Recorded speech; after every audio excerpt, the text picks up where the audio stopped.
What's going on, everybody? Welcome to Aries in the Nation, guys. Listen, welcome back, old school nerd.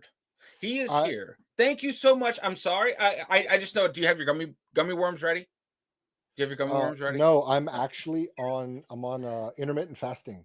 Oh, I'm in I'm in my fasting window, just water. okay, guys. So this Just will be what the last you'll okay. hear of my voice. It is 7 p.m. my time, 8 p.m. your time. My fasting window started at 6. It does not open again until 2 p.m. tomorrow. I gotta out. Okay, I gotta ask. Well, everyone, listen. Before we get into too deep into it, everyone already knows you. I'm just gonna say that everyone already knows you. Come on, No, guys. no. And if you guys don't know who this fine gentleman is, make sure you check the links in the description. They exist. They're a thing. They're right next to Atlantis and all the other stuff. That we search for. Arius, if everybody knew me, this video would start like this. Let me tell you about the time that America knocked out Iran's Navy in 8-hour workday and became a proportional response. And then we Yes. go quack. Then Yeah. everyone would know me. Nobody knows who the fuck I am. And honestly, True. I'm okay with that. Yeah. Yeah. Nobody approaches me at the Walmart. Love that. Love that. Gun shows, nobody cares. Man. All right. Well, look, guys, check his links out. Okay. Do me a favor, and we'll meet over there. But look. Thank you for jumping on the channel. You literally, this made my whole night, man. How have you been? What's been going on? Oh well. Okay. I got married last year, right? And since then things have only gotten better. No, this is no Okay. crap, okay? Okay. Cool. No, things only get better, okay? I found out that my wife likes quiet time. No problem. Is there anything else I can help? Attack. What the fuck was that? You just made my phone turn on, dude. Does your phone have a bullshit meter? Because I'm telling you right now, this is a real story. Okay. My wife is so busy with her company that she needs quiet time, which allows me to be by myself for so many hours in a day, which allows me to sit in this chair in front of that camera and do stupid crap and nobody bothers me. That's all. She's perfect. You know what else she loves to do? She loves to go on Disney cruises, and I get to go with her. That's Just go. That's cool. So yeah, being a full-time dad, I have a day job, still doing reactions on YouTube, still recording them live on Twitch, Nice. and as of today, it'll be 5 years of YouTube music reactions in November. So we're 4 years, 9 months. I've had one copyright strike, and it was in 2022. Man, you are winning. You are winning. I'm so unpopular, nobody cares. It's like I'm just such a non-factor. When that, you like, don't take people's money, they don't ask for it back. That's True. the key to my success. Just True. suck. If you suck really bad, two things will happen. Either a distributor copyright holder will go like, that's like punching the 5-year-old with his ice cream on the ground. Let's leave him alone. I love that. It's like, yeah, don't even. It's not even worth the bandwidth to send that email or that. Let him go. He's fine. He's having fun and he's out of the way. He can keep the $3.37. It's fine. Dang, you make that much on videos. Oh, dude, I love that though. But that's actually very funny. That's before taxes. Yeah, right. Which we pay quarterly. Yes, guys, YouTubers, listen. This advice. You better pay. You better pay your local government official and everybody above them, even if it's 45 cents. They will come for that 45 cents. Yep. Yeah. You want to talk about an elite force? Those IRS guys, they'll find you anywhere. Like oh man, Jesus. Oh, they can do that, but all the other problems they can't fix. No, they can trace down to how many times my wife has ordered refillable razor blades and products from Amazon, which are delivered daily at my house. But they won't solve any of the real big problems. That's good to know. That's absolutely phenomenal. The idea is like, we have this missing person alert. Did they owe taxes?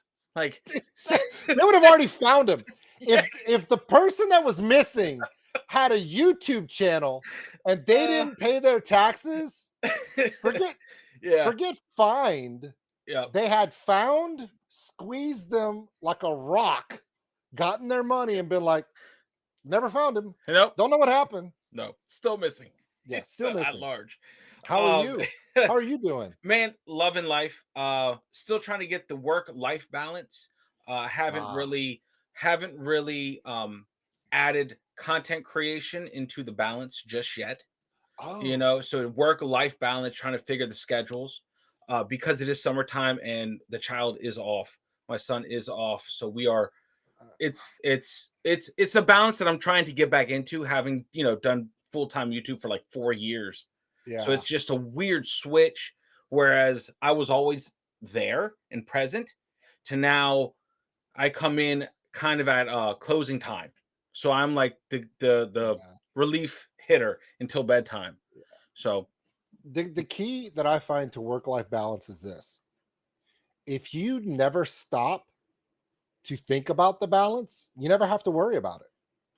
I work a 10-hour a day job. Sometimes it's at night, sometimes it's during the day. It's all the time. And that's nothing to do with Twitch or YouTube. And then I will live stream 4 times a week live. And then okay. I triple monetize, by the way. okay. Okay. I will take one piece of content by all of my reactions are not like other people's reactions. Okay. When you were doing music reactions, how much time versus how much you filmed to how much you edited did you do? Ooh. I'm gonna say, I want 100% transparency. I didn't edit. I really didn't, and that was like a big, that led to a lot of issues. But it's all out there. I didn't have time to edit. I was like, no, messed up. No audio. Some audio. Freezing frames. Okay, so I learned that if I'm streaming live on Twitch and everyone's there and everyone can be a part of it, and then I film it live in front of people, I can't cover mistakes. Everyone saw me do it. So just load it up as it is. If I mess up, no big deal. The whole part of me being dumb and not knowing what I'm doing is actually part of the theme. So you kind of lean into the fact that you're really bad at something. And basically what I'm doing is I'm doing the Adam Sandler approach to music reactions. Oof. If you're really bad enough, people will just find you adorable. Love that. And then I could just Billy Madison and Happy Gilmore on my way. Oh crap. Now I said that. I said it, and now this entire podcast is gonna be hit with a copyright strike. Because I said words. Netflix is coming for you now. Yeah. They bought it. It's over. It doesn't matter, man. What do you think? Do you think they're gonna mess it up? Do you think they're gonna do it justice? The Gilmore, Happy Gilmore 2? Honestly, I think it's gonna be amazing. I think so too. I think it's gonna be amazing because I have not seen. You know how many sequels Adam Sandler has done other than Grown Ups, which was a collaboration movie. Do you count Hotel Transylvania? Yes, I do. Look how good those were. Yeah. And I think it's because he doesn't do it till it makes sense. Yeah. And I think with everybody passing away, all those key characters now have passed away that are so iconic. It was time. Yeah. And I'm looking forward to it. The end of I think it's the second official trailer, just made it gold. Whereas like, why would I steal the life of someone who eats pieces of shit for breakfast? And I'm like, that joke lasted 20 years. I'm like, I'm here for it. Like, I really think that there are so many people that we lost, like Bob Barker. Of course, the guy who played Jaws in the James Bond movies that played Mr. Wilson, or is his name Mr. Wilson? It was the construction guy with the nail in his foot, right? That guy. And then, of course,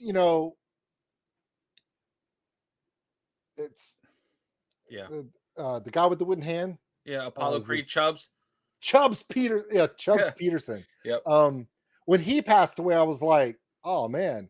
And I'm thinking, Adam Sandler had to think, you know what? If I don't make this sequel before the actor who plays Shooter McGavin dies, Yeah. I have missed the golden opportunity. Yep. No, I mean, there are things that you can say about movies that are iconic. Yep. Okay. The character of Shooter McGavin haunts that actor Yep. everywhere he goes. Yes. He can never escape that. It's almost on the same lines as the Spaceballs guy with the Afro pick. It's like, oh, we haven't found shit like that. But the number of movies that he was in Star Trek Voyager. No one knows. Nobody's like, maybe. Wait, maybe you were people- Commander Tuvok? I Yeah. thought you were the guy with the we ain't found. Yeah, that was me Yeah. too. It's like, Exactly. Yep. There are things that are iconic one-line pop culture statements that transcend a person's career, either for good or for bad. If you're any of the members of the headlining cast of the Harry Potter series, you're scarred for life. Yeah, that's it. That's your identity. If you're forever. Ron, Hermione, or Harry, those three actors, that's who you are. I mean, and you're stuck with that. Mark Hamill struggled with it with Luke Skywalker. Harrison Ford, for me, I don't know how he did it, but he was able to go from swagalicious Buccaneer nerf herder Yeah. to swagalicious archaeologist to swagalicious president who had the only escape pod on Air Force One to, he really can't. It's the same guy. But it was like because it wasn't Han Solo or his other characters or Indy. It was just Harrison Ford As in space. that. It was Yes. Harrison Ford in the jungle or in the Right? desert. Like it was just It's like Morgan Freeman. yes, dude. Okay, nobody ever says the guy that played God in Bruce Almighty. No. The guy that played the president in that movie with with Frodo, where the asteroid hit the Earth. No. Everyone says that movie that has Morgan Freeman playing God. Yeah. That's how that works. Transcends the role. Yeah, But that's a rarity, dude. It is, and rarity. those people are iconic. You think of the actor. Matthew McConaughey is one of those people. Yes, facts. Have you seen the movie The Gentleman? Yes, dude. That of all the Guy Ritchie movies, it's the one that I really enjoyed the most because of it took all the things that were iconically British, but brought them in a way that allowed audiences that were not British to get all the jokes. Because Lock, Stock, and Two Smoking Barrels and Snatch were amazing films. Great. But they had so much uniquely pure UK humor that it's hard for the rest of us to get. Whereas for The Gentleman, you got it. You totally got it. Yep. It was a good bridge for sure. For sure, dude. Matthew, and oh man, the fact that you brought up Spaceballs, what a great time do we live in? Like We've gone to Plaid. Dude, that's coming back with Rick Moranis. Like, that's coming back. Who retired from acting. He came back only for this because Milton asked him, what's his name? The guy Yogurt. behind the Spaceballs. Yogurt. Is it Yogurt. Is it Milton Berle? No. Oh, no, man. No, it's not Milton Berle. We're going to think about it. Come on, man. You know you've got the guy's name in your head. Yeah. All day. And the second you're on That's camera, everywhere. Babe, who's the amazing Jewish producer, director, writer? He did Blazing Saddles, the greatest movie ever made. Mel Brooks. See, my wife can do all this. Yep, my wife knows. My wife remembers everything, so I don't fucking have to. Dude, love that. Yeah, that would have killed me. That would have killed me. I don't think she never reminds me. I don't think I would have lasted the whole night without getting that answer. Oh, fun fact for all those out there in the Arius Nation planetary realm. The greatest movie that came out the year I was born was Blazing Saddles. Oh, very nice. It was either that or The Towering Inferno. And nobody fucking remembers that. No, it was definitely Blazing Saddles. Okay, pop quiz. Who wrote Blazing Saddles? Oh, dude, my dude. The main character, not the director, the main character. No. It's funny because the actor who played the main actor, the sheriff, was not the original choice. Really? The original choice was the person who wrote Blazing Saddles. Go watch it. You have Mel Brooks, Richard Pryor. No way. All of that genius of Blazing What? Saddles. Mel Brooks said, I never would have made this movie except Richard Pryor came up to me and said, we're going to do this because I said we can. I'm writing it. I'm going to star in it. No one's going to question it because if they think this is offensive, they haven't seen the last 3 movies I made. Yep. So, but the studio was dead set against Richard Pryor. He had pissed off everyone, but Mel Brooks was like, it's still his movie. He's still all those jokes. Love That's that. all Richard Pryor, all of it. Dude, So because Mel Brooks is like, there's no way I can make this movie. Yeah. So him and Richard Pryor had this agreement. I'm going to do all the Jewish jokes because if I do them, it's totally fine. I'm Mel Brooks. Yeah. However, everything else I need you to own. Richard's like, awesome. Who's doing the chorus line dancers? And he's like, Dom DeLuise. We'll get him to do it. And that's how it came together. That's They all. just found the people that said, you know what? We're gonna make a movie that is gonna get us all fired, but it's gonna be so iconic. You're not gonna be able to deny the fact that yes, we are using every racially insensitive joke that nowadays would be detrimental to anyone, but because we're doing it self-deprecatingly, like they use the N-word a lot in that movie. Tons. Who is the smartest person who's always on top of it? And every person that uses the N-word, after they do it and before they do it, you realize they're idiots. And the sheriff who they're calling that is so far ahead of them. He's so slick, so smart. He's manipulating call me whatever you want. You're still doing all this. I mean, come on. And that's how you can do that. Same thing when Ben Stiller made Tropic Thunder. Ben Stiller was trying to figure out how to do this because he knew, oh my God, this is the end of my career. Yeah. How do I do this? How do I pull this off? And then he asked Mel Brooks. And Ben Stiller's dad and Mel Brooks go way back. Yep. And he said, you have to let the people who are targeted be the voice of that. So by having the one actor who's African descent look at Robert Downey Jr. when Robert Downey Jr. is born, like, what do you mean, you people? And he's standing right behind him going, What do you mean? That right there, it just sets it off. And the fact that if it wasn't the original movie was not going to be the way it was. Originally, the movie was just going to be a comedy about guys trying to make a movie. What changed the movie completely was Tom Cruise shows up. He's going to play the role. Bro, he was going to play the role that Matthew McConaughey was going to play, the agent. Yeah. Matthew McConaughey was not in the movie at that point.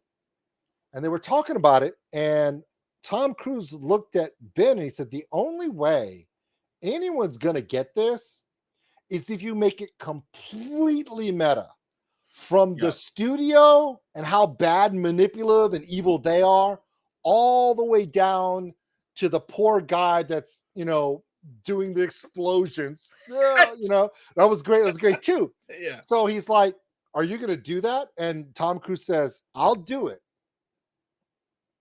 for 2 things. I need fat hands and I need to dance. Literally. And Ben Stiller and both Tom Cruise have been on many interviews where they said his whole reasons were I need fat hands and I want to dance. So he literally, and as he's doing this, actual movie stars and actors go back and go, I know exactly the movie executive he's making fun of. Like it was that obvious. And then they added Matthew McConaughey to be the agent. And then it just developed to where it became, instead of a comedy, they realized that because it's a complete spoof of all the craziness of Hollywood, that opens the door for it to cascade. Yeah. So now, yes, we're going to take Robert Downey Jr., who's an Australian actor playing a white actor who's playing a black actor. Yeah. That if it was, yeah, and it was a genius movie. And now that we've come out of the chaos of the last 10 years, Yeah. people are starting to understand the genius of it, and you're seeing reactions to it on YouTube. They're the best. They're the best reactions. Because they're like, how the you're like, yeah, I was alive when they made that. Yeah. And if you like that, here's Blazing Saddles. Dude, that's what I was gonna say. Like they're like right they're par with that kind of humor. And it's you can rewatch those a million times and it's still funny a million times. I think people take themselves really seriously, and everybody that I see that's willing to look at themselves and see the folly in themselves can relate to the folly of anyone else. Yes. The only people who have a tendency to not recognize that are people who are so full of themselves and have they have not failed enough in their life to realize, yeah, I do that too. Yeah. Anyone, okay, if you see anyone that isn't willing to say, yeah, I totally effed that up, you cannot believe those people. There's no such thing as a perfect human. No. I mean, no. It just doesn't exist. No. So now that we've rambled through this entire intro, but wait, there's more. There's more. No, I need your thoughts, because I just recently saw this maybe like 2 days ago, and since we're on this very specific topic, right? I need your thoughts on the Naked Gun remake. Do you want my opinion, or do you want someone else's opinion? I'm gonna let's go your opinion, because I have my own. That's one where I don't think I've seen enough trailer, or I really came out of left field for me. Of the three that we've talked about, Happy Gilmore, Spaceballs, and Naked Gun. I believe that from a nerd perspective, I'm the most excited to see Spaceballs, because it is going to be his last hurrah. Yeah. Just look, his age. How old is he? Like 90,000? He's in his mid-90s. Yeah. He did the new season of Somebody Feed Phil, where Phil Rosenthal does that interview at the end of his show. He was there, and I was like, oh my God, he wasn't young in 1974 when he made Blazing Saddles. No. I'm 50, so shit. Yeah, he's so it's going to be his last hurrah. I believe of the three, I think Happy Gilmore will be the best sequel, because I think they're not going to try to. There's things about Spaceballs they're going to have to change for the audience, for the timeline. When Spaceballs was made, the jokes of that don't translate to now. No, that's right. The jokes of the Naked Gun are even worse. You got to get past the O.J. Simpson stuff. To have Liam Neeson play that role is as what the hell as somebody saying Ben Affleck's going to be Batman. Wait, who? Liam Neeson. I have a particular set of skills. Yeah, that guy. Qui-Gon Jinn is going to be a police detective in LA. Yeah. That is the furthest one that I'm like, how's that going to work? And then I realize Liam Neeson is so genius in his dryness. I think he may be the only person that could play the Leslie Nielsen dryness, because Leslie Nielsen played that so serious actor as well. He came from serious acting. Yeah. So to play it so deadpan, it may work. However, all of the comedy of that has to be reworked. Yeah. All of that 1980s Miami Vice, Hollywood glam stuff won't translate. So it's got to be completely revamped to modern jokes. Same thing with Spaceballs in a way. The one that stays fairly ambiguous in timeline is Happy Gilmore. Yeah. Because honestly, golf hasn't changed at all. Not at all. They're still pretentious dicks that play golf. So for Adam Sandler to show up, the only difference between Adam Sandler then Happy Gilmore and Adam Sandler now in Happy Gilmore is that him and I share a beard color, and he's got that Hotel Transylvania go fuck yourself money. Yeah, he does. And, He does. And also golf, man. Wasn't it recently hockey player just schooled Yeah. someone and put Yeah, them in so- the pond? It's like I was like, this is like, is this promo for the And movie? Like, the this is first great. the first trailer caught me because it was a good story. Like, it's like he gave it up. Yeah. He's moved on. Family man, got married to that hot blonde in the first one. Mhm. And then they have a daughter. His daughter needs a buttload of money, you know. And what is he gonna do? He gave it up, and he goes back to do it, and he sucks. Then he goes Yeah. try to find Chubbs. Chubbs is actually dead. Yeah. Chubbs is dead. Finds, I guess, his son. So there's all these callbacks, and it's like, you know how it's going to end, but because it's an Adam Sandler movie, we've seen Adam Sandler movies that end not in the way you expect them to end, where like the good guy always comes out and gets Yeah. it in the end. He has done movies where it comes out okay, but not in the way that it's intended, and at the end we all go, well, maybe that's for the best. Yep. So that I want to see how they do. If they do that, it'll probably be one of the best sequels for that amount of time. I hate sequels. I hate sequels that are done because they don't have anything else to do. Yeah. That it's like it's just 100% money grab. Like if And they've done it so yeah. often that to do 3 franchises that are completely forgotten, and they're being done by the original people, original producers, Mhm.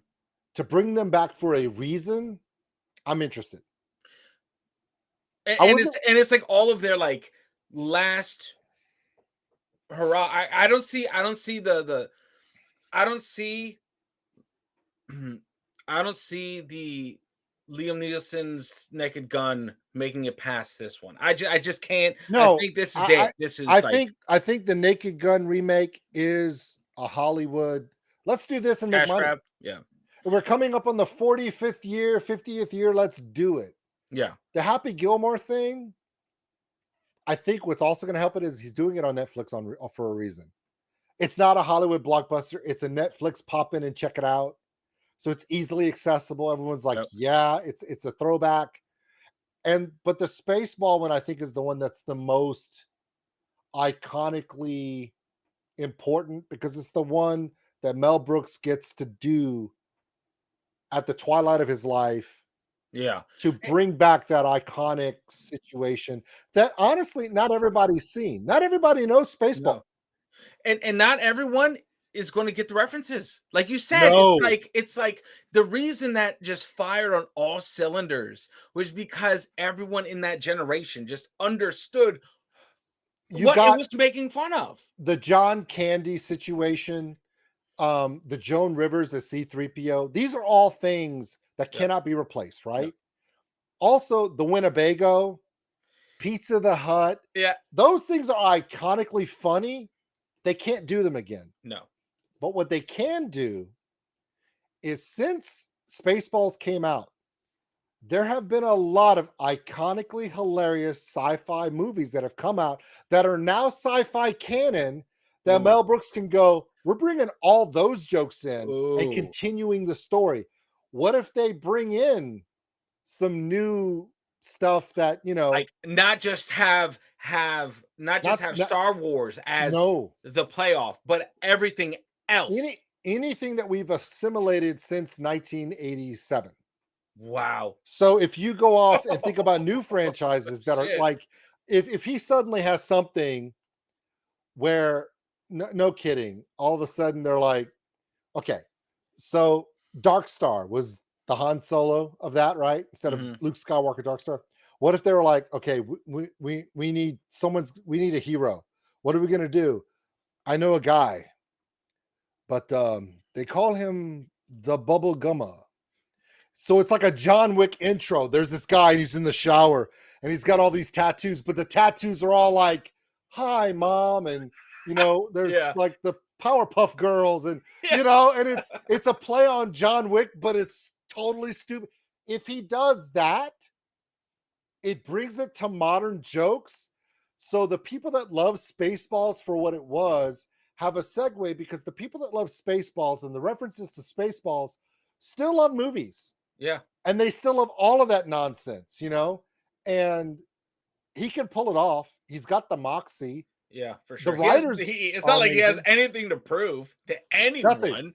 To What are you gonna do? anyone.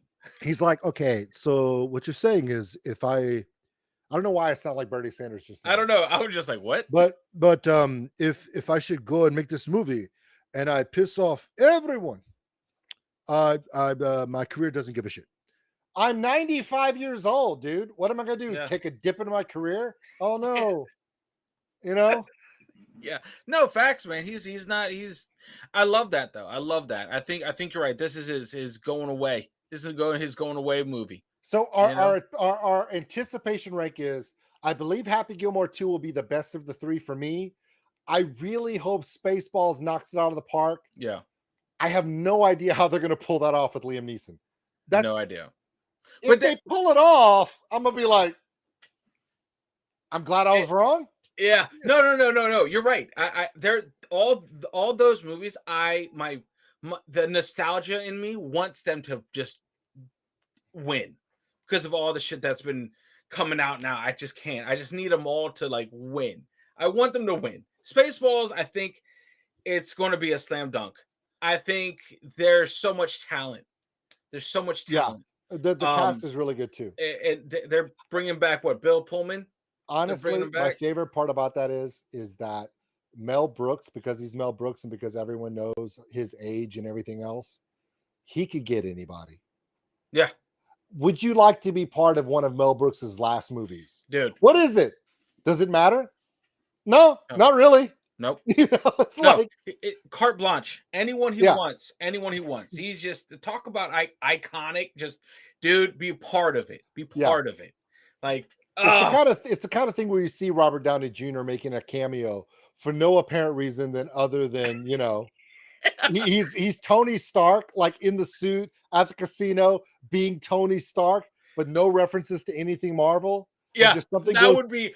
awkward. I would die. I would probably get up and leave because I would be like, "That's that would be one of the most epic mic drops." But it's Mel Brooks. He could. Yeah, he really could. So. He could. No one's coming after him. By the way, this podcast is going to be a 3-part. You're going to wind up having to cut this into 3 parts because we're having way too much fun and we have too much to talk about. Yeah, we might as well knock it all out tonight. I don't care. Yeah.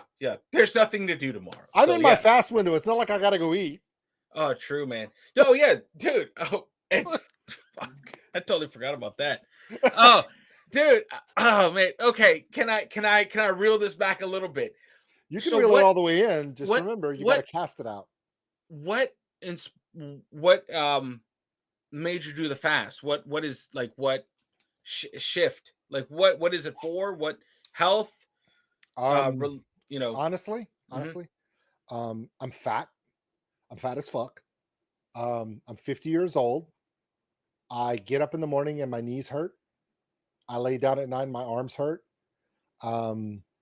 I remember what it was like to be 210 pounds, and I'm ridiculously not.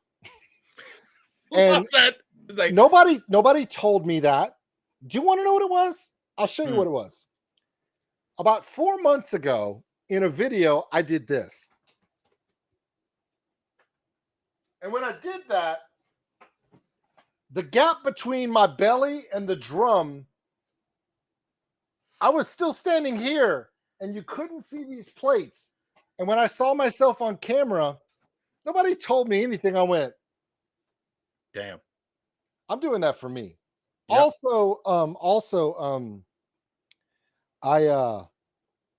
I'm 50. My wife is not. Okay. My wife is considerably younger than me.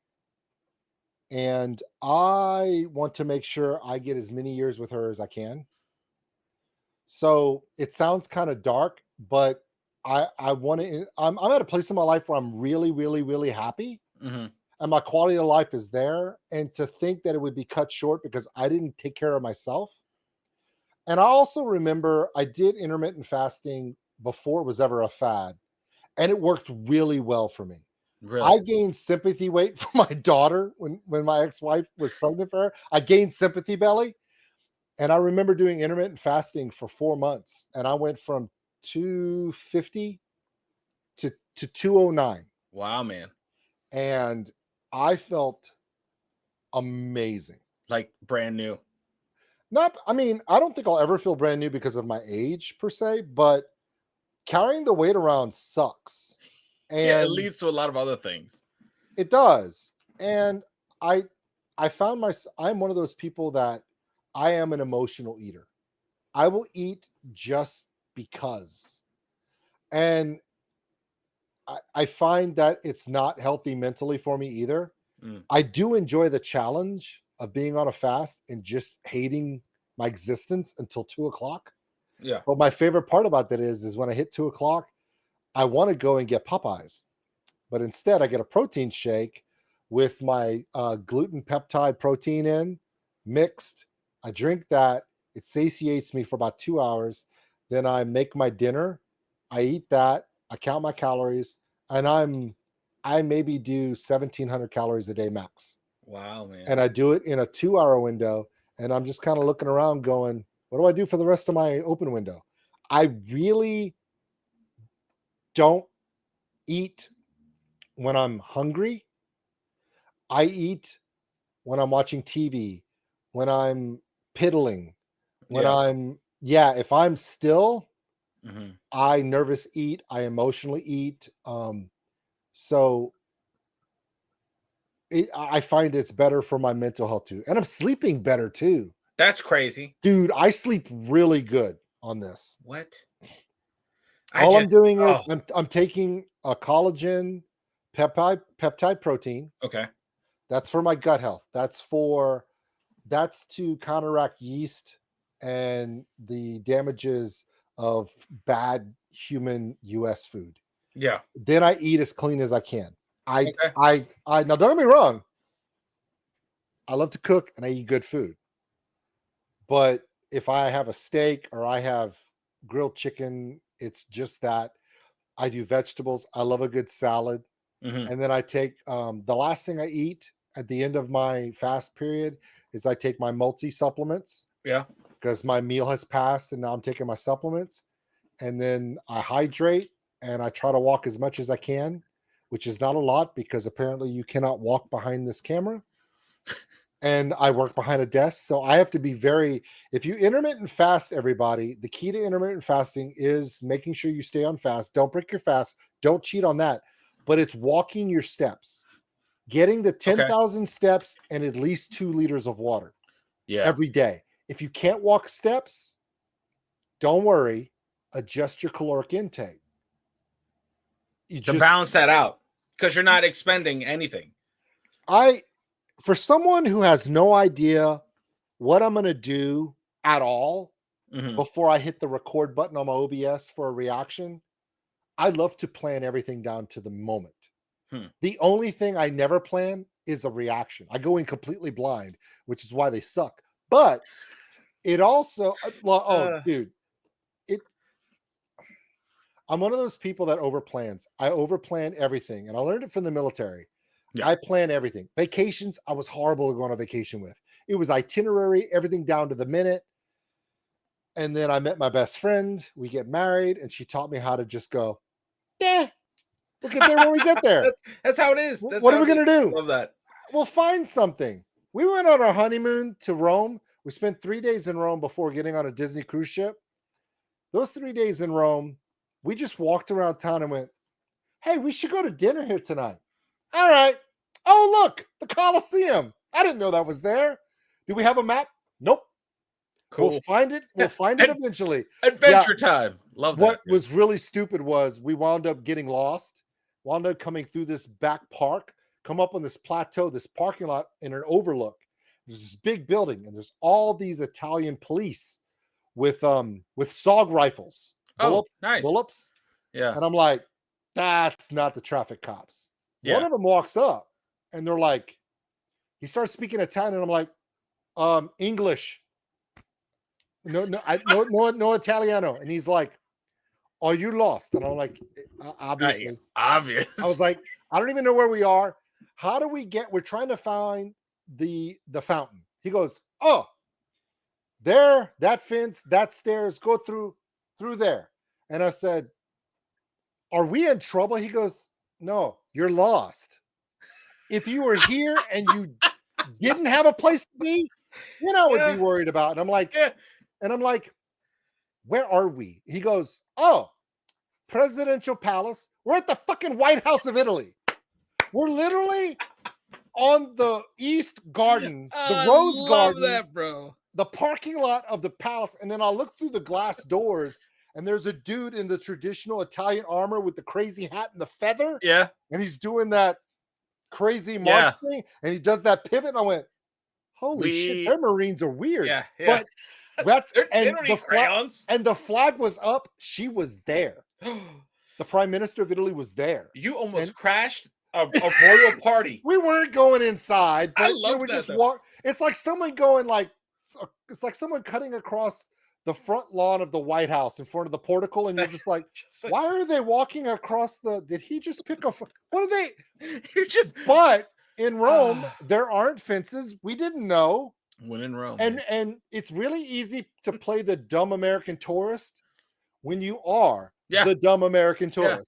It's super easy. But I bet for a second though, when you left, you're like, I'm fucking Jason Bourne, dude. Like, it's okay. You're like, man, that's it. Look, it's okay. She got me back. I love that. The president of Italy got me back. She got me back hard. Do you have time for that 10-minute story? Yeah. Is it like dysentery? Like, please tell me. Way worse. No. Way worse. Yes. All right. Here we go. Let's go. Story time at Old School. Yep. All right. So for those of you who don't know, I got married last year, and my wife and I went on an amazing honeymoon to Italy. She's been to Italy. I've been to Italy. We've never been together. We thought, let's go ahead and give it a shot. So we go to Rome for 3 days. And I just told you the story about how we accidentally walked across the front yard of the president of Italy's house. Not something they recommend, but they didn't seem to mind. Until 2 days later, we're supposed to get on the Disney Dream. It's a cruise ship that was sailing in the Mediterranean. We were leaving from the port city that is outside of Rome. It's all the way on the port, on the coast. And we take a train there. And when we get off the train, we know that we have to go to the bus stop, catch a bus that's going to take us down to the port. And then from the port, there's going to be a way to walk through the terminal and get on the Disney cruise ship. Yeah. That seems very simple. But apparently, when you walk across the Prime Minister of Italy's yard, they take pictures of you and go, where are they going? Can we fuck their day up anywhere? Can we ruin their day? And apparently that happened, because we get there, we step out, and there's all these European and American tourists. Obviously, a lot of them are American. You could tell because they had that I'm dumb and I'm an American and I've never been outside the United States look to their eyes. Yeah. And Chelsea and I, my wife and I, we're not those people. We travel a lot. So I'm looking for the guy. There's a guy with a van. He's like, where you got to go? I was like, I need to go to the Disney ship. I swear to God, that's what I did. The Disney boat? He goes, oh, Mickey boat. Yeah, Mickey boat. How much? He goes, 80 euro. And I went, Jesus, it's whoa. He goes, no, for whole van. I can get 10 people, 8 euro each. I'm like, done. Fuck shit. Okay. I need 6 volunteers. I'm grabbing this mom and her daughter, this other couple, and then these 2 other guys. And they're like, if everybody's got 8 euros, we're going to the boat. And we all just turned over, whatever. We gave him 10 each because it's hard to break a 10 there. Yeah. And we thought this was easy. So you earned it, dude. Let's go. We climb in the van. I'm not riding shotgun. This other woman's riding shotgun. I don't care. But I'm riding in the first bench seat between the driver and the passenger seat, which means I have the best view in the van. I see everything that's coming, right? Yeah. So we're driving through this port city, and it is gorgeous. It is an ancient port city. Beautiful. and you could see off in the distance, I see a Mickey boat. If you've ever seen a Mickey cruise ship, they are so obviously Mickey boats, right? You can tell it's a Mickey boat. It's got a Mickey on the funnel. Like, I wonder which one of these which could one be a is ours? Which one could be a Mickey boat? As we get closer, we see that there's a roundabout that we're approaching. For those who don't know what a roundabout is, it's an intersection that has a big donut in the middle and idiots that don't know how to use it, and it's hilarious. Hey, a lot of people don't know. Yeah. Okay, so we're approaching this roundabout, and the woman in the shotgun seat says, "I've never seen an airplane like that before." I used to be in the military. Like, people know that about me. One of the things I used to do after the military was I worked in the NRO. One of my jobs was to identify vehicles. An F-35 Lightning II pops straight over the city, kicks up, does a pin over, and pops out immediately. Here's the thing. It's obviously an F-35 Lightning II. Italy does have them. It was not an F-15. That's easy. F-16's tiny. An F-35 looks like the nerdy cousin of an F-22, which I know nobody has but us. Yeah. So I'm like, that's obviously an F-35. What is it doing over the port city? They don't use them for air shows.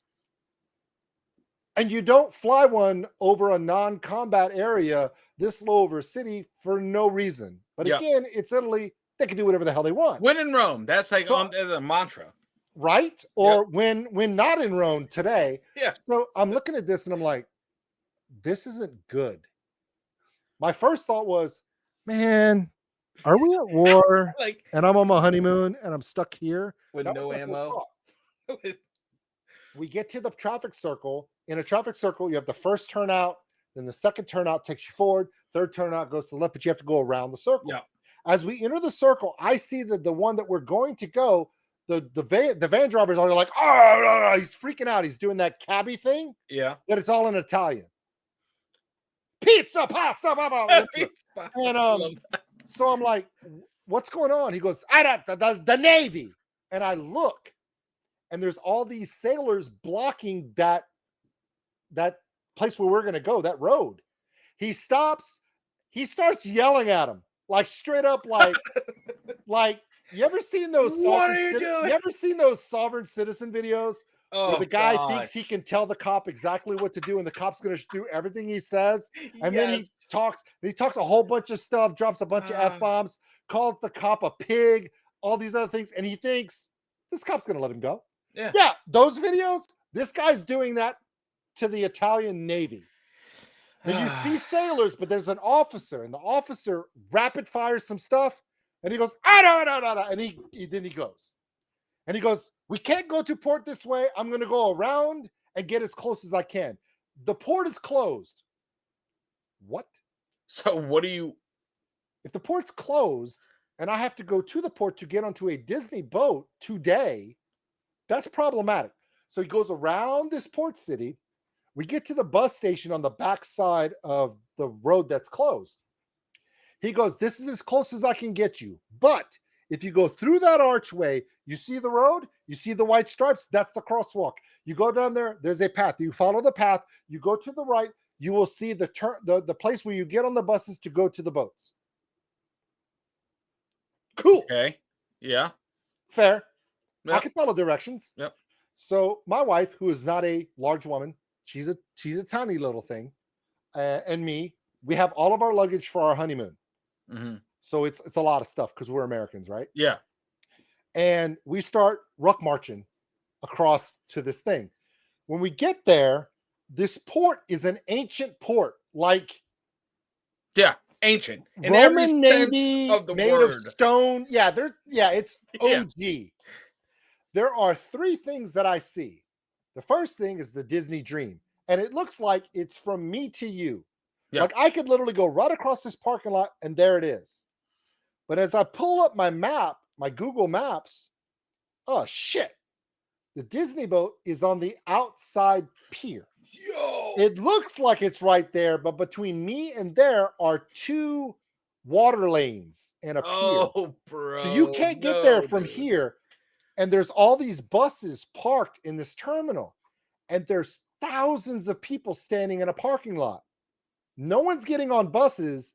And in front of every bus is a sailor in parade rest. So those buses aren't going anywhere. I'm thinking, I can get to that fucking boat. Now, I was correct. I can get to that boat. But what I learned that day, I should not speak for my wife in these things. Because she's carrying a suitcase just as heavy as mine. And she does not know how to ruck march. Yeah, I got you. So we start walking. We see a guy, a crosswalk guy. And I'm like, dude, where do I go? I got to get to the Mickey boat. He's like, oh, Mickey boat over there. Okay. Whoa. He's like, I was like, can I go there? He goes, no. Can you swim? I'm like, not with my luggage and wife. No. He goes, okay, so you have to go that way. Go around Michelangelo's castle. Come around over there. That is Pier 7. That's your pier. You go to that pier, go all the way up. You go past 1 warship, 2 warship, 3 warship, Disney boat. How far away is that? I Google it. 3 clicks. Yo. with the wife and luggage. In July. In July. In the Mediterranean. With everyone speaking Italian. So fuck it. The only way I'm going to be happy is if I am on the Mickey boat. So I start going and I'm following the Google map. Now, any other day, this would have been a magical experience for both my wife and myself for 2 reasons. Number one, as we go down through this area to go around to get to the backside of that pier that goes out, it is the ancient part of the port. Along the walls, you see stones that have been there for 1,000 years. You go up to the wrap, you see the old dock slips for old fishing vessels, predating Galileo and Michelangelo. This stuff is like ancient Italian Roman shit. Yeah. Then you walk up and there's the castle of Michelangelo, where Michelangelo built his flying machine, where he drew it's right there. You're looking at That's crazy, dude. Could not give a shit. It's yeah, July. You're it's 100 degrees. We've already walked 1 click. We got 2 to go. My wife's dragging luggage. She's not happy. And there's 2 couples following us. 2 just couples. Just be like, oh, we got to get on the Mickey boat too. Obviously, that dude in the beard knows where he's going because he's walking. He's got some place to be. He must know where he's going, or we can all die together. Yeah. Die with a buddy. That's what I say. Yeah. So we keep walking. As we get up to the castle, at the front of the castle, there's the unmistakable visage and costuming of high Roman Catholic Church officials. Oh, no, dude. And at the same time, here comes a Sea Stallion helicopter, not a Black Hawk, a Sea Stallion flanked by 2 of those French, they're Apache, the gunships on either side, with a big Italian flag draped from the bottom, like it's a flyover for a fucking football game. Okay. Flew over. There's all these limousines, all these security, suits, earpieces, sunglasses, the whole shebang. 1 cardinal, an archbishop, and not the Pope, but he was wearing a lot of white. It was the Cardinal of Rome. No, I'm sorry. The Cardinal of that section of Italy, the Archbishop of Rome, and a bunch of high-ranking officials were all in front of the castle. We're going around the back of the castle. By the time we get around to the back of the castle, it pops up on my MSN News Italia. French president surprise visit to the port to bless the fleet. And you're like, I walked in this woman's parking lot and she closes the port so she could bless the fleet. Love so that. We're going around. Now, what is the fleet? The fleet is 4 frigates, 2 helicopter launch carriers, both of Mhm. them that Italy has. Those are in port. 3 frigates and a couple of corvettes and 2 diesel subs are all in port. And we have to walk by all of them. I love that, dude. They are all spit Oh my polished. The God, crew is bro. on the railings Oh in my their God. tidy whities, the parade rest. And now, You're the most American shit right now. right? So I'm walking. Now, here's the Uh, thing. Everything I'm telling you, if I brought my wife in here, she'd be like, that actually fucking happened. So it gets better. So there's a rule in Europe that doesn't exist here in the US. If I'm walking on the sidewalk and I begin to walk across the street and there's a car coming, what happens? Here, you you die. hit. Yeah, you die. In Europe, what happens? Do you not That die? car will stop. It's Really? law. You Wow. cannot hit a pedestrian. If a pedestrian's walking on a sidewalk and they cross the entrance way into a property or a road and you're on the main road, the pedestrians always have the right of way. Wow. That is a European rule. Holy shit. But apparently today, I was about to go to jail.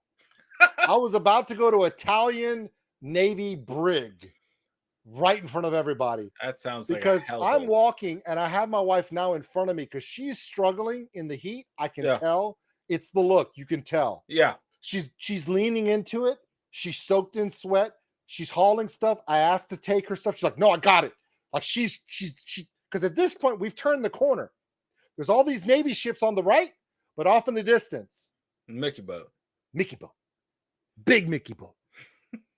So, by the way, her first Disney cruise too. Oh, nice.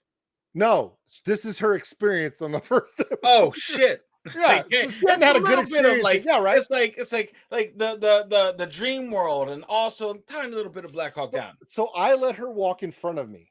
Mhm. From my left comes a car. She's in the crosswalk of the turn lane. The car cuts her off and almost hits her, Oh my. which would be against the law. Yeah. Car pulls in. Driver gets out, opens the door.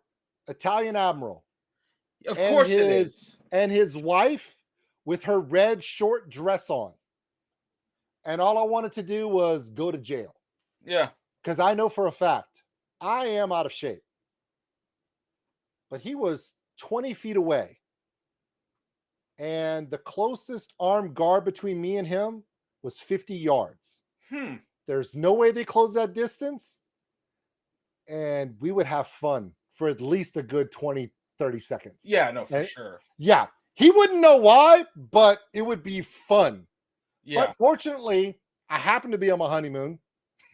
For him, yeah. Yeah. And my wife was like, let's just get to the Disney boat. Yeah. So we keep going. The couple that was behind us has now moved out in front of us. They're range Right. marching now. Okay. fucking They're gone. Operation Yep, Human right? Shield. Now there's They're in still front of two you. behind us, and the wife behind us is like, I don't know how you didn't just get arrested. I was like, I wanted to kill that dude so bad. He goes, they're like, that's bullcrap. They were pissed. So where are you guys from? Oh, we're from Pennsylvania. What do you do? Oh, I'm a command master chief, and she's a petty officer, 3rd class. We've been married. We just retired. This is our honeymoon. Jesus. And the couple in front of us, also retired Navy couple. They're on their honeymoon or their vacation. Those two couples had come together and they were like, your wife is a trooper. They were like, she Love is that. badass. Because Love that. there's everyone, I'm looking at everyone around us. There's this thing of, you could tell they're Navy and they've had to walk a lot of long piers with rucksacks. They have that countenance about them. But for people who don't have to do that, you could tell they're fucking miserable. Yeah. They all felt sorry for my wife, but the fact that she refused to let me take her bag, they were like, she's owning it. She's a badass. Yeah. Love We that, get to- dude. We get to the terminal. Anytime you go on a Disney cruise, when you get to a terminal that Disney cruise ship is at, there are 2 types of people. There are local hospitality greeting and terminal people. They have a red Disney tag. Okay. The crew members of the boat have a blue and white Disney tag. That's how you tell the difference. Okay. We get there, you go into the building, there's air conditioning. You go up to the counter that looks like a check-in for an airline. There's a woman behind the counter wearing a red thing. She looks at my wife dead in the face and goes, Is it raining? That's exactly what she wants to hear. Okay, remember the thing that I had to keep myself from doing to not go to jail before? I almost had to go find bail money for my wife. I Man, thought she was, but she collected herself. We got our wristbands on, we got scanned in. Then we go through the whole security thing. And then once you go through security, I have a rule. Whatever it takes to get to a Disney cruise ship, do what you got to do. Once you're on a Disney cruise ship, Disney's got you. yeah. You're at that point, nothing can go wrong. And I've tried. Okay, so we get in there, and for every cruise line, every vacation, have you ever been to one of those places where there are photographers assigned to take the welcome in picture that they're going to try to sell you later? We turn the corner, and there are 3 guys standing there from the Disney cruise ship. They have the blue and white insignias. They're the ship's photographers. One of them is a guy from Trinidad Tobago, huge dreads, gorgeous looking guy, looks like the vampire from Twilight that everyone actually likes. Yeah, that guy. Everyone else sucks but that guy. So anyway, he's that guy. He goes, "Welcome to the Disney Dream, man. Are you okay?" Like he saw my wife and froze. Whatever the spiel was, it stopped. It stopped the spiel. And he was like, "Are you okay?" And she goes, "I just want to get on the boat. I need some water. And I explained to him, I was like, "Dude, the port is closed. We had to walk from the terminal all the way around. It's a mile. And we had to walk." And he goes, "No one's been here for an hour." I was like, "You want to know why? They're all still they're all still in the parking lot. The buses cannot move until the president leaves. In Italy, they don't announce when the Italian prime minister, president, whatever she is going to be somewhere, because if you announce it, then the Red Brigade will probably bomb it, because they've had that history, right?" Yeah. So for security, they don't announce, they just show up. Disney has no idea this has happened. So we're walking past the photographers. They're like, "Hey, we're so sorry. What is your cabin number?" So I give them the cabin number. "I hope you have an amazing voyage. Welcome on board. We're so sorry." Nothing to do with him. But at that point, my wife realized, oh, we're going to have a good week, because if this is what we're doing with the photographer guys, we should be in good shape. We have to walk up the switchback gangway to get up to the top boat. There's a mini costume person up on the railing waving, and my wife wanted to wave back with one finger because that's where she about was at that point. But we didn't, because so we get in there, we walk through the door. Have you ever been on a Disney boat? Not a Disney boat, no. I'm gonna have to take care of that for you anyway. Yeah, I can do that, by the way. So you go in. When you go in, you are greeted like you see in movies where they announce Prince so from blah blah blah, right? No way, do they really? They ask you for your last name, and then you go up there and they go, "Disney Dream, please welcome the old school nerd family." Not my last name, but for the story, it works. Yeah.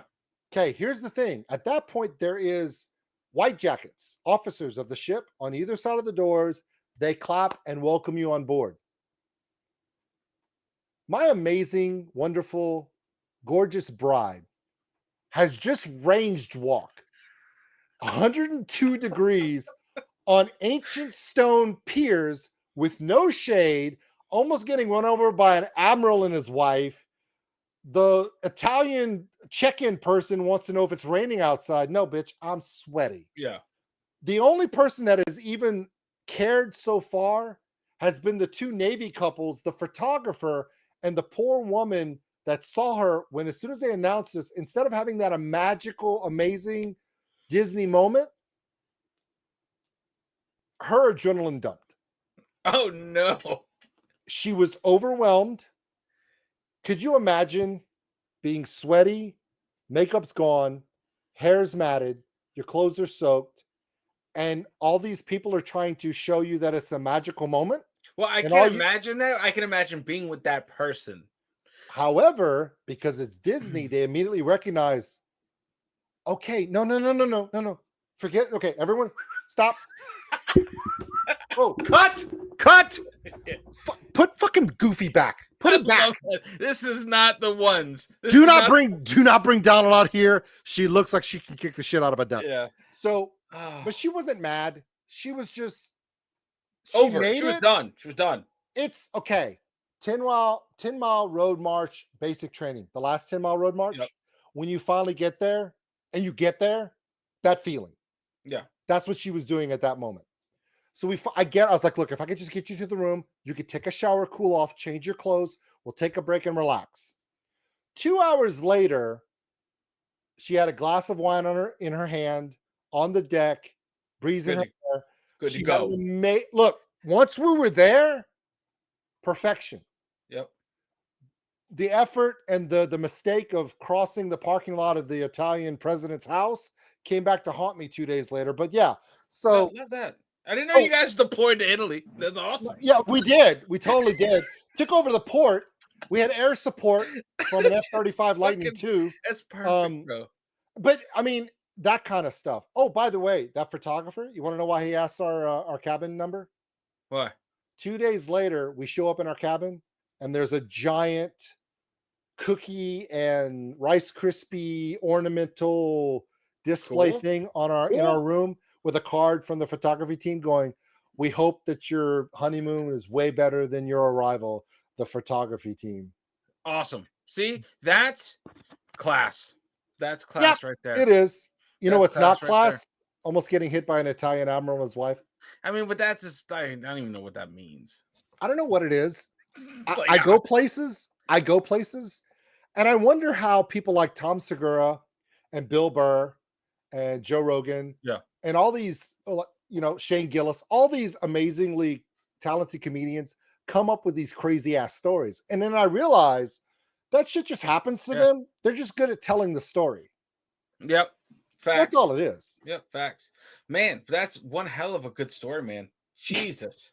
That's one hell of a good story, dude. I love that. I absolutely love that. Like that, like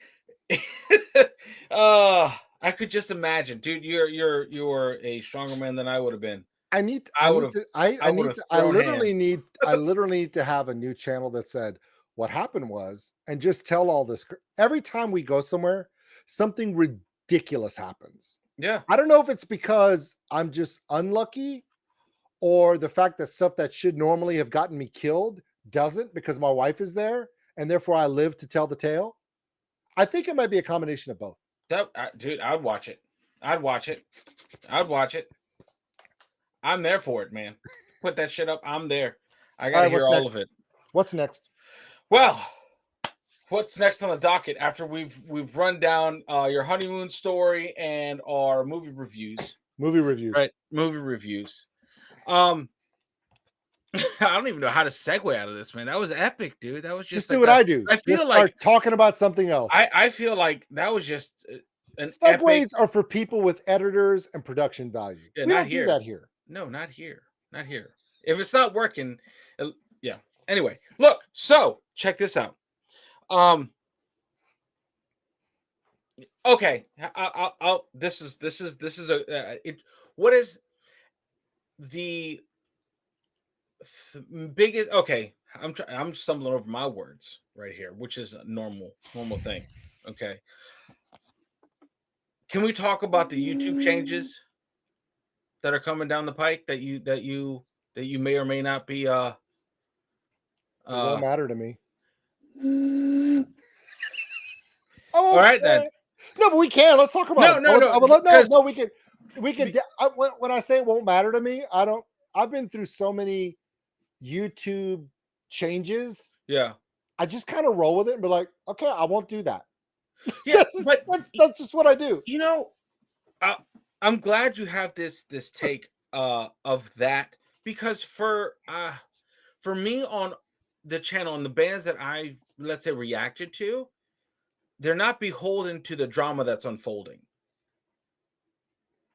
You know, so it's kind of like as far removed from that as possible. I'm not scared of it. I just think that my biggest fear is what happens. I know you're probably good to go, but for me, I was just like, does that set a trend, a thing to others, or do you think that's just isolated for this one? I'm not plugged in. I'll put it that way.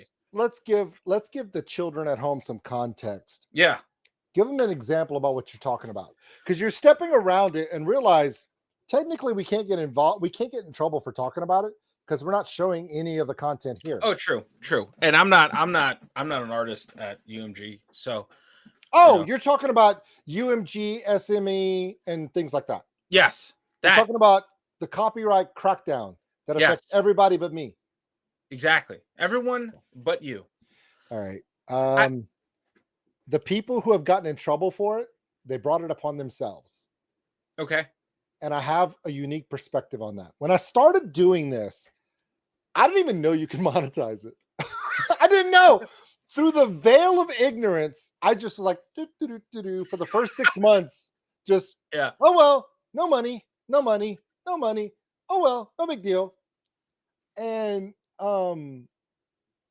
there are 3 ways about going into doing content on YouTube that revolves around the usage of another content from someone else, whether it be music, videos, TV, movies. Yeah. Okay. There are misconceptions that everyone thinks they know because they saw it on a YouTube video, so it must be true. Listen to me. Fair use is a fantasy. It only works. Fair use only works in court.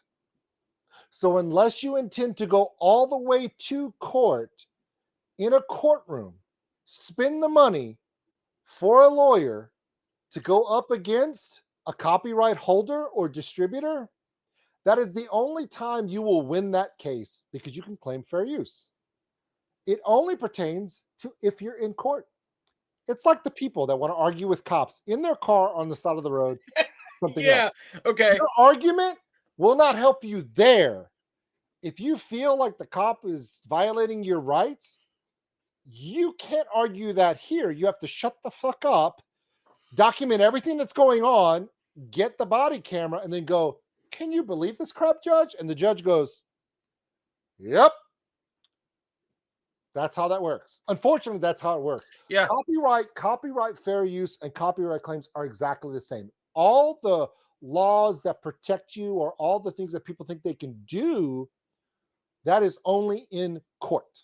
Yeah. Now that I've said that, how is it that I can monetize 90% of my reactions and most people can't? If I go up to a baker or a service provider and say, you're going to do this, and they're like, I don't want to. But if you deny me service, you're discriminating against me. Now you have to do it. Okay, fine. But I'm calling all the other service providers that provide this service. None of them are going to help you now. That does happen. Yeah. Okay. There is an artist who makes music. There is, in some cases, a label that helps the artist create an album. Then there is a distributor to help distribute the album out to the world. Normally, those 3 things are completely separate. I have had reactions for music where I literally talk to the person on the phone. Please do the reaction. Cannot wait. Copyright claimed. Let me call the label. Call the label. They'll be like, absolutely no problem. Distributor is like, screw both of you. We have a contract. It's true. When I first started doing reactions, I was doing them where when I did a reaction and I had no followers, and I would get a copyright claim.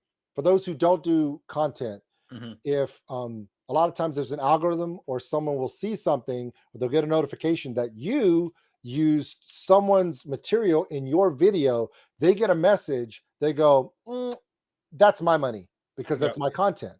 And they can do it. YouTube allows them to do it.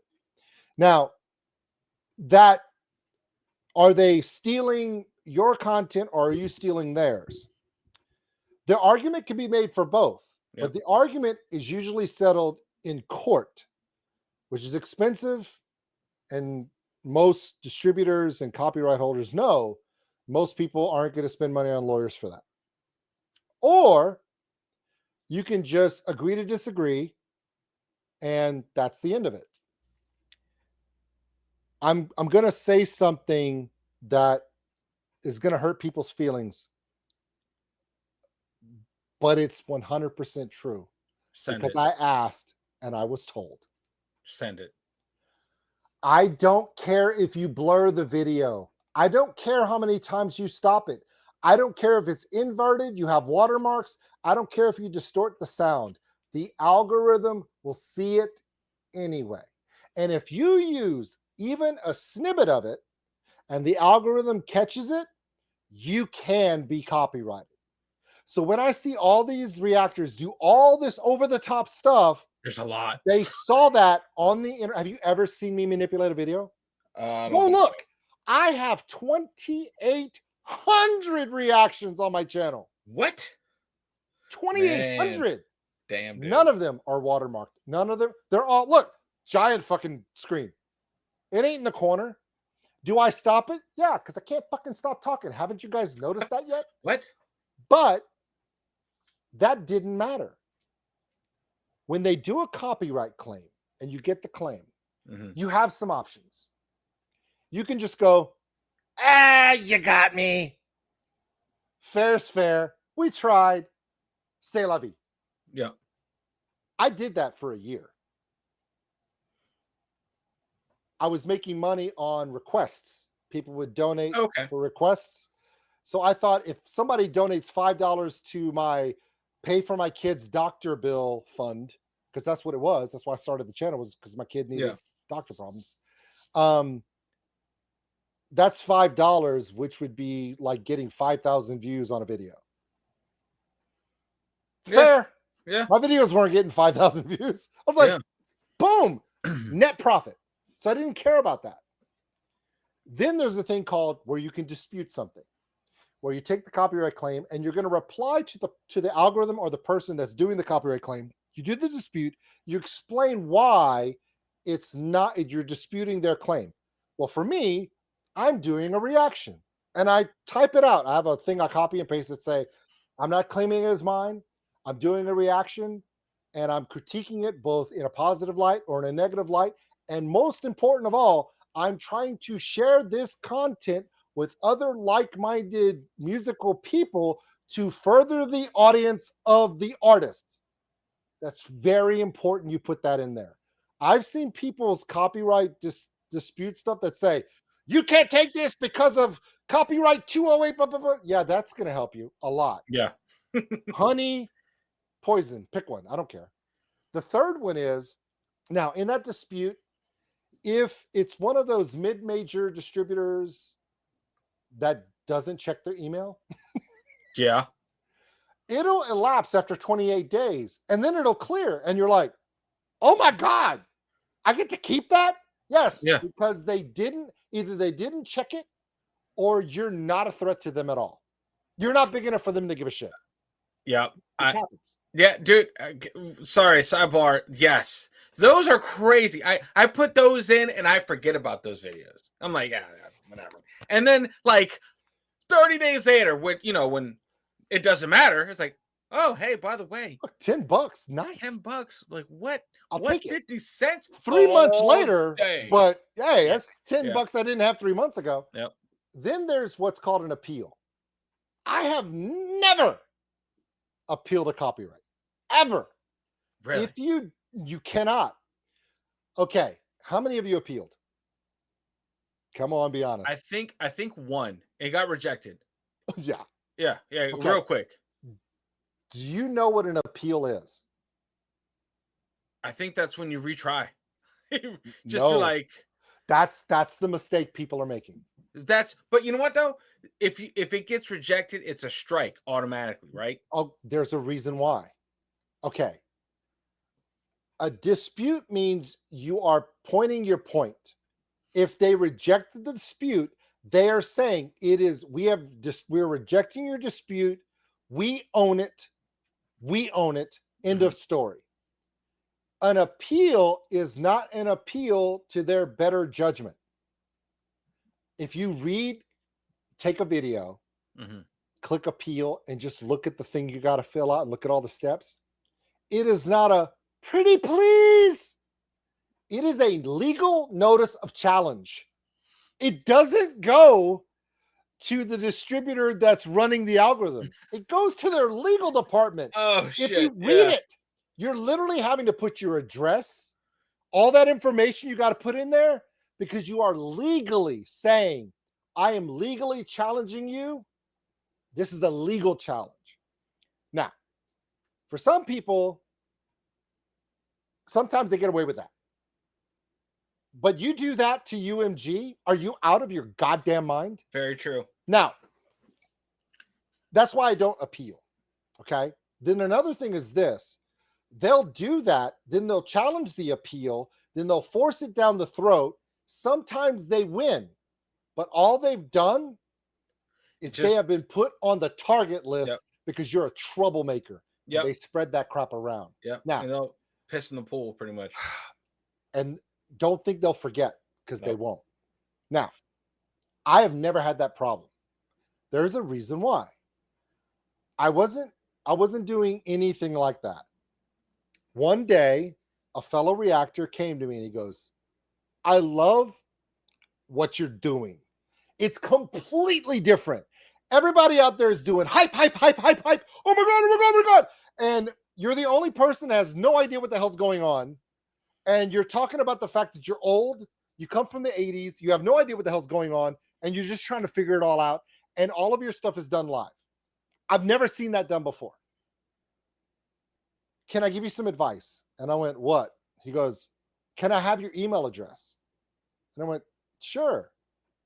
This reactor contacted Nuclear Blast Records, Napalm Records, A Rising Empire Records. Wow. And said, this guy is going to help promote your bands in America.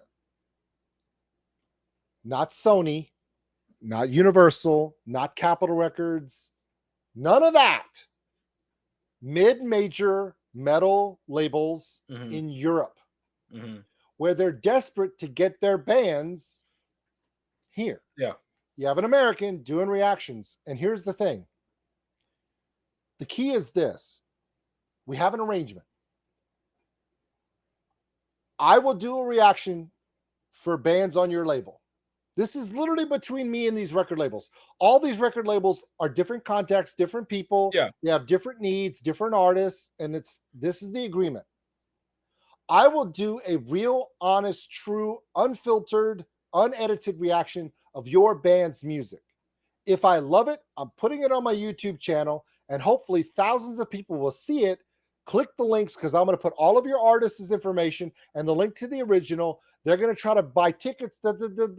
I'm going to promote it if it's good.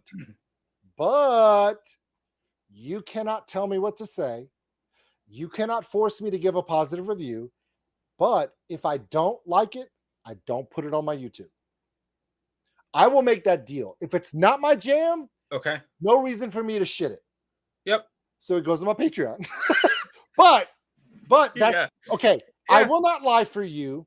You do not have to give me money. The thing is, I'm going to be like a little radio station DJ in America, checking out global metal music from Europe on behalf of all these different labels. And I'm going to check out your music. And if I like it, I'm going to say why I like it. And if it becomes fucking playlist, it's on the wall. I'll buy the vinyl myself. Yep. And then I did it for real.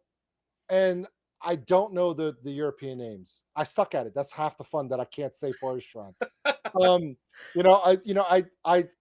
said all the names of the members of Sabaton wrong for a year and a half. Don't even get me started on Nightwish. So we would go through those, and because I was checking it out, and I had a unique perspective being an old dude that loves music from the 80s, it caught on. Yeah. And then I was able to monetize those things because they contacted the distributor and said, we are going to whitelist this so he can release it. And then I release it after it's whitelisted, after it's clear. Then I put it. Yeah. Not before. Now, I have had issues where, okay, there's a band on this wall. I'm not going to say it. I've done a lot of reactions to that band.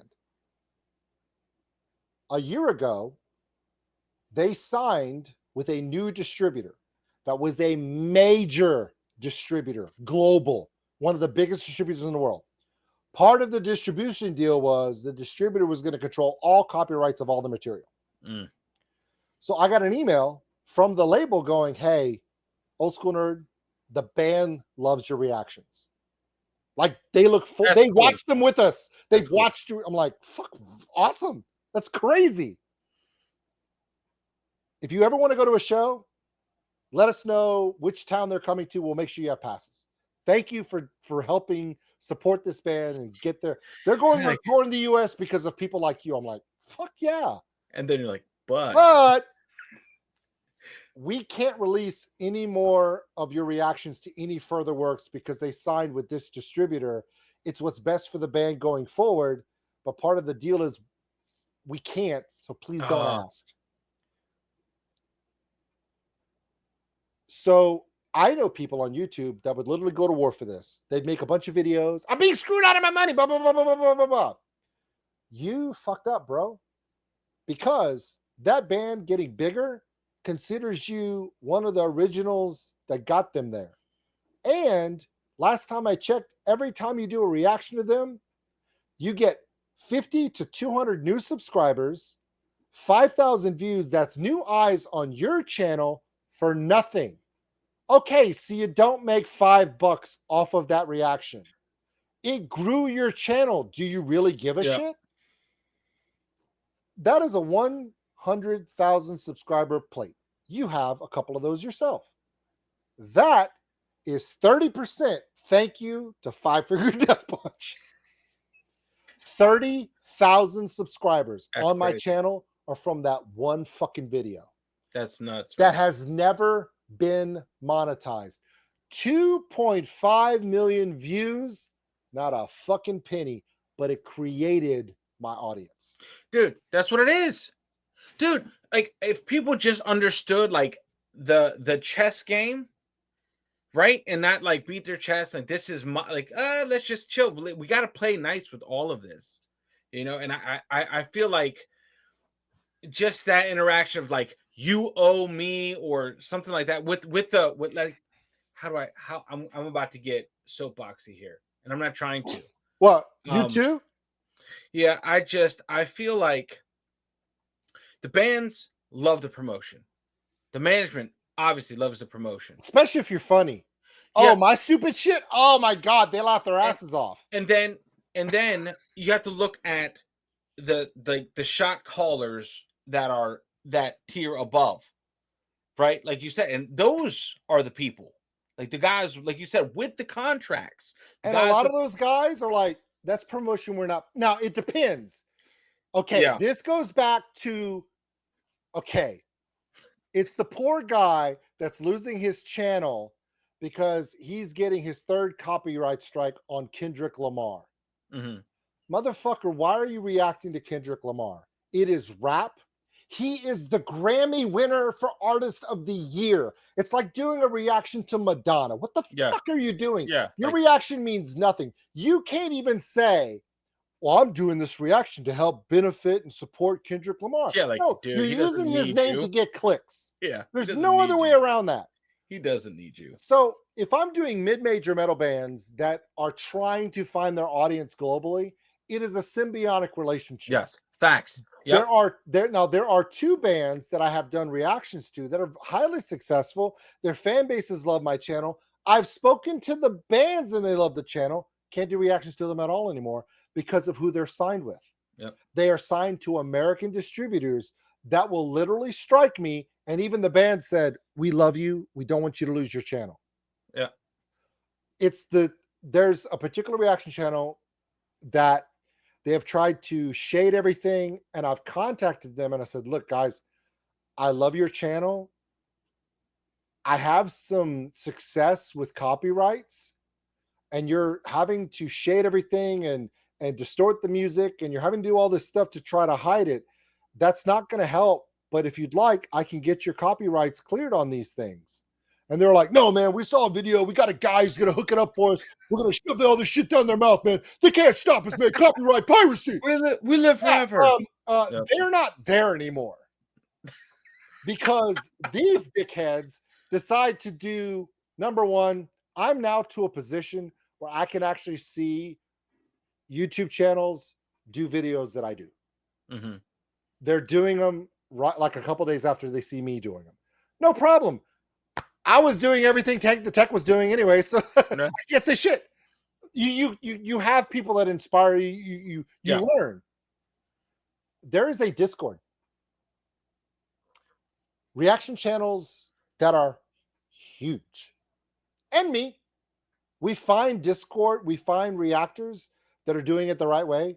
They're being humble. They're trying. They have a fresh take. They're not trying to be just hype. And you could tell they're trying to be themselves, not versions of someone else. We'll send messages to them on Instagram. We'll find their Instagrams or their Facebooks and say like, hey, old school nerd. Oh my God, how are you? Da, da, da, da. Do you want some help? We have a Discord where we share all of our copyright contacts, all of our stuff. If you have a problem, oh my God, I got copyrighted from this Electric Callboy video I did. Yeah, so here's the contact for Century Media Records. This is their name. They are amazing. I'm gonna email them to let them know that you're trying to do Electric Callboy videos. Your perspective is unique. We're gonna contact him. He's gonna email you. We're gonna get you on board with this. And they're gonna tell you what the rules are. They're gonna say, please submit the link before you post it so we can release it for you. That way they don't have, because when you get copyright claims, it still hurts your algorithm. Yes. But it also hurts the algorithm on the reaction, which they want it to do well because then it promotes the band. It actually is symbiotic. Yep. The fact of all these content creators that are doing reactions that are so angry because genres of music that are still controlled by radio and Hollywood and the music industry, just leave it the hell alone. Stop trying to do reactions to Nashville country bands. That's not going to work out well for you. No. Don't do rap out of LA. It's not going to work out for you.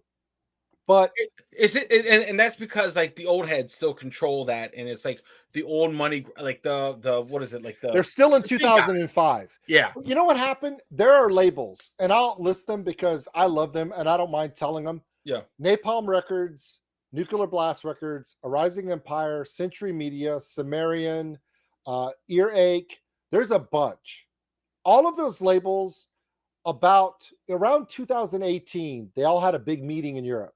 Mm-hmm. And they realized that European radio was dead. And it is. There's no European radio stations really at all.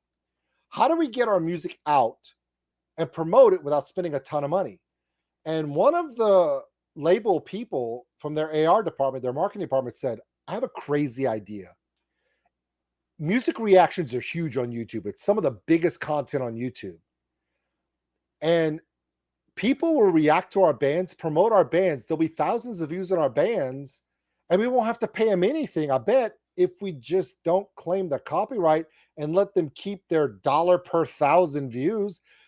Hold on. 1,000 people are going to watch a comedian or a musician or someone love your music for 1,000 eyeballs, and you don't have to pay a fucking thing. They're not paying. They're just not taking anything in.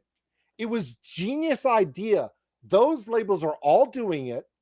All you have to do is ask. I have never seen a reactor that comes up to them and going, I would love to react, share the music. I've never seen anyone go, they told me no. Well, were you a dick about it? That's the only thing I could think of. But I've seen people go to war. I love to do reactions to Bandmate out of Japan. Never going to be monetized. I'm okay with it. The 3 bands I can't do anymore. The Warning out of Mexico. The 3 ladies, their fan base, even their dad has seen my reactions. Loved them. They signed a distribution deal with Sony South America. Jesus. Those motherfuckers do not play No. because they are wanting every peso they can get. Yeah. They know. So I will do a reaction and I go straight to Patreon, but I make it free. Yeah. You don't have to pay to see it, but I can't put it on YouTube because I don't want to, I can't, not going to take the chance. Yeah. Spirit Box, weird reason. I was actually featured on Livewire magazine for my reaction to Constance, the song about Alzheimer's. Mm-hmm. One of the biggest things that happened to my channel before Five Finger Death Punch.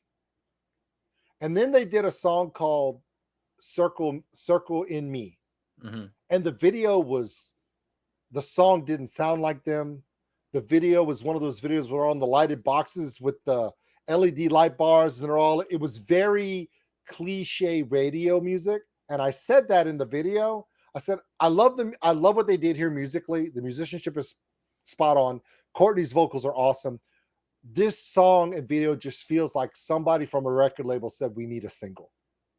Because it reminded me of a music industry single. It's like produced. Whereas before all their stuff was so out of the box. It was so freaking creative. It was the first. And I said that.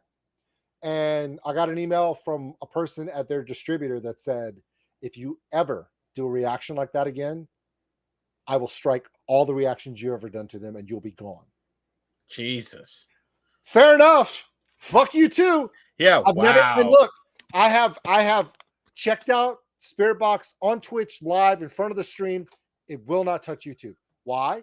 Not because of the band. I love that band. I think the band's great. I think that band is the first band to take metalcore music that is European harsh vocal from a female and pushed it into the American mainstream. Thank fucking God. I was wondering when it was going to happen.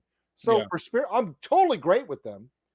But when you start dealing with that, it's not a fight on that level, right.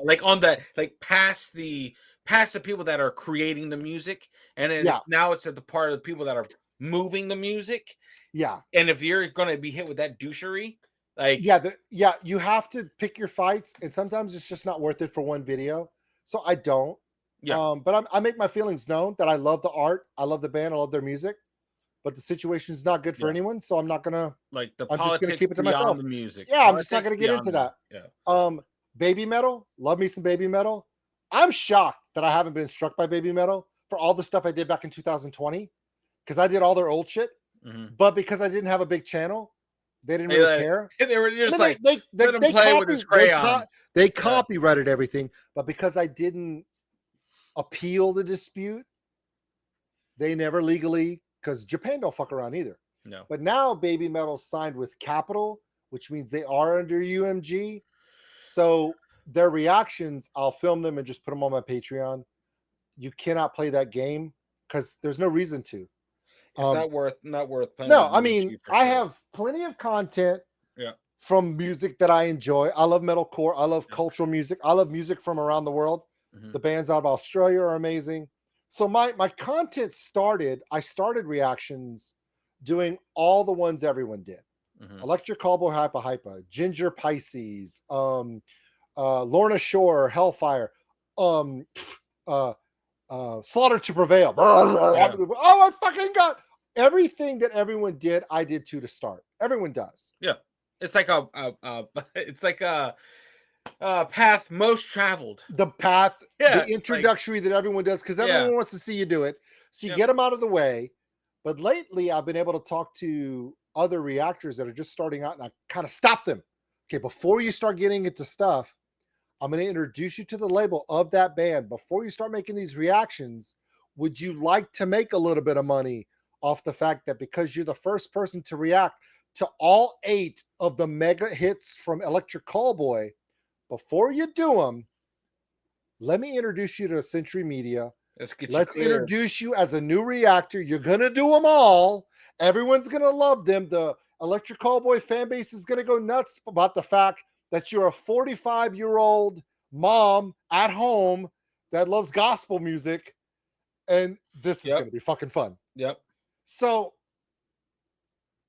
that's one thing I like to do now, is to try to help people realize that the UMG stuff is because people aren't willing to work, and those people will get destroyed. Also, I love there's a channel called Media Nights. Okay. It's a husband and wife. They're out of New York, and they react to movies. They are filmmakers, independent filmmakers, and they're actors. So when they do reactions to movies, they talk about the shot, the lighting, like how they like did that. like the plot line, the dynamic. That is way better than oh my God, who's John Wick? Yeah, I've seen that. We know. Everyone doesn't know who John Wick is until he's the Baba Yaga. Anyway, but their perspective is amazing, but the stuff they're reacting to is so heavily copyrighted. So I asked them, how do you do it? And this is very simple. We know what we're going to do. We take the time to reach out to the different distributors of movies, and we email them and ask them, this is what we do.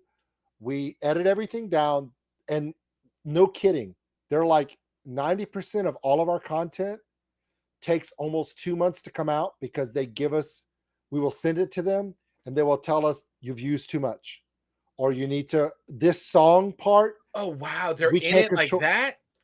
And then I am too. If I submit something to a record label, I'm going to do the New Malevolence. Yeah, but that's like a song. I'm thinking like, I'm just trying to think like, but it's a video. But no, movies too. So when you see the Media Nights, they'll be watching John Wick. But the John Wick soundtrack is not owned by the movie distributor. So the movie distributor will be like, hey, there's a problem. Can you dampen the music out, keep the vocals, and you can talk, and just make sure you stay within this much time. And they're good to go. The problem is that's a lot of work. Yeah. But it's worth it for them because they get 200, 300, 400,000 views of video. So to create that probably takes weeks, hours to shoot, and they do it right. Yeah. That's true critical critique format that is accepted by the owner. And it's done responsibly. Like they reached out to the people. Like that's huge. If I know that if I was to do reactions to a lot of people, this was funny. So Asmongold is one of the biggest podcaster live streamers in the world. He's a weird fucking dude. I remember when he did WoW streaming, and I did too. I actually saw him in a PvP comment. That's fucking Asmongold. Yeah, that fucking paladin right there is Asmongold. And I went to his Twitch stream and I'm like, oh my God, I'm playing with Asmongold. This is back in 2015. Nobody gives a shit. Yeah. But someone wanted to react to some of his highlights from World of Warcraft. The guy shot the video, emailed Asmongold and said, this might be crazy and I might be dumb for even asking this. I created this video. This is a highlight of me laughing my ass off and making jokes about some of your funniest moments. I know it's your content. Would you look at it? And if it would be okay, could I post this? Asmongold completely not only made sure that he didn't get a copyright strike, but promoted his fucking video. That's because awesome. The guy asked. Now, wow. It ain't always going to happen. No. But if you ask, you would be surprised what you can get if you go about it the right way. Yeah. Now, all the people that you see a bunch of streaming channels where everyone's reacting to the hot list of everything, comedians, movies, TV shows, all this other stuff. And they're doing it because they saw other people doing it. And all those people are doing it because everyone else is doing it. And none of them had any idea that the first one to do it got permission. And the rest of them are all getting nailed. And they don't know why. And that's just, but you know what though? That's just a lack of common courtesy, dude. That's just or knowledge. You would think that's just the way to conduct business. Or knowledge. Everyone has this thought process. Copyright, free use. I could do it. Who told you that shit? Yeah. If anyone told you that and you haven't found out if it's really true, is it? And even if it is, and you could bully your way to getting monetization, you're just going to get blackballed at some point. Yeah, facts. Because they'll wait for about 2 years, find 3 videos from 3 years ago and That's it. done. Straight up Don Henley you right in the face. It's gone. I know artists that have made covers of Eagles songs and had them pulled down. Yep. They made the song. Yeah, I did the reaction. My reaction is still up, and they had to pull the fucking isn't video. that some Yeah. shit? Isn't Yes. that some shit? I was like, fuck you, Don Henley. But Fucking- I don't really give a shit. But no. if anything I could tell anyone, if anybody wants to make content where you're going to be a reactor to music, reach out to me. It's so easy to share information and give people the same thing that someone gave me. Mhm. The person that gave me the contacts that literally made my channel possible isn't even a reactor anymore. Love that. But if I don't give back to people and show people you can do this, and then I'm like, okay, please don't react to that. Not only do I not have a contact for that, do you see that shit on my channel? There's a reason, and you're going to find out in probably about 2 days. Sure enough, oh my God, I got my first strike. Okay, you've got to stay away from these. There's certain contents of music that just because you saw someone have a 300,000 view video doesn't mean you're going to get away with it. Yeah. It just may not work. Yeah. And I mean, I've been so blessed because I just asked. Dude, that's what it is. Just be a good human, man. Like just think about it. I don't understand. Like If you had told me, hey, you're going to interview the lead singer of a band that just sang in front of 180,000 people at a festival in Europe, because you've done great reactions, you're fair, you're honest. If you don't like it, you don't put it on YouTube, so no one's getting, it's only the good stuff. You have an agreement. They can't tell me what to say, but they're not paying me either. It's all above board. We're all happy with each other. Symbiotic. All of a sudden, the lead guitarist wants to talk to me. That's cool, man. Me? Why me? I'm nobody.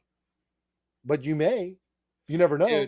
Dude, I'm just saying, you're the guy. You're the international guy, the international Mickey boat guy, dude.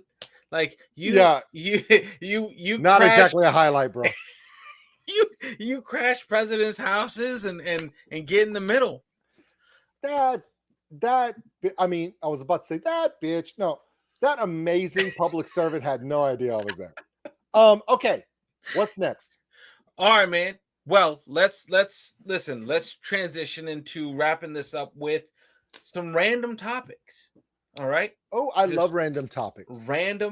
Because topics. if I'm as good as I say I am, if I'm the guy that can literally take something that I've never seen before with no preamble and do a reaction and make it good, I should be able to do this. You should rattle these off. You're going to be a natural.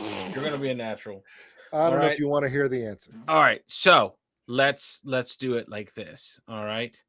Let me bring this up flawlessly, of course.